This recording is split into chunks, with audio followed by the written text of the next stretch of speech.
ক্যারিবীয় অঞ্চলে মার্কিন যুদ্ধজাহাজ মোতায়েন ঘিরে উত্তেজনা তুঙ্গে।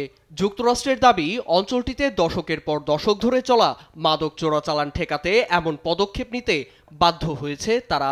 ওয়াশিংটনের এমন পদক্ষেপকে তার দেশের বিরুদ্ধে যুদ্ধের উস্কানি আখ্যা দিয়ে মোকাবেলায় কোমর বেঁধে নেমেছে ভেনেজুয়েলা। ক্যারিবীয় অঞ্চলে মার্কিন নৌবহরের উপস্থিতিকে তার সরকারকে ক্ষমতাচ্যুত করার ষড়যন্ত্র দেখছেন ভেনেজুয়েলার প্রেসিডেন্ট নিকোলাস মাদুরো। ভেনেজুয়েলা শান্তি চায়, তবে যে কোনো হামলার জবাব দিতে সেনারা প্রস্তুত। গত ১০০ বছরে আমাদের মহাদেশে দেখা সবচেয়ে বড় হুমকির মুখে ভেনেজুয়েলা। দেশ আক্রমণের মুখে পড়লে ভূখণ্ড রক্ষায় সশস্ত্র সংগ্রামে নামবে আমাদের জনগণ। ভেনেজুয়েলা হবে অস্ত্রধারী প্রজাতন্ত্র।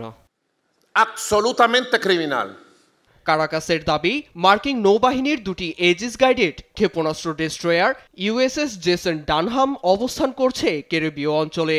আছে আরও কিছু ক্ষেপণাস্ত্র বহনকারী যুদ্ধজাহাজ। সামনে আরও নৌযান ও মেরিন সেনা মোতায়েনের শঙ্কা ভেনেজুয়েলার সরকারের।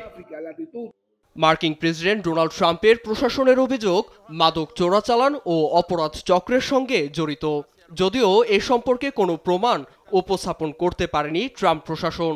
সমস্যাটা এখানেই থামেনি।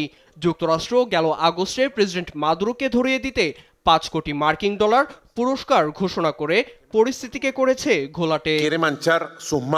মার্কিন যুদ্ধজাহাজ মোতায়েনে ক্রমবর্ধমান উত্তেজনায় দেশ রক্ষায় প্রস্তুত ভেনেজুয়েলার তরুণ সমাজ।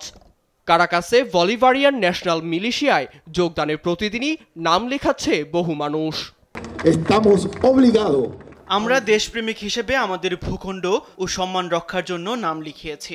আমরা সাইমন বলিভারের জন্মভূমির লোক। দেশের জন্য জীবন দিতে প্রস্তুত। কেউ আমাদের উপর কর্তৃত্ব ফলাতে পারবে না, কারণ আমরা স্বাধীন দেশ।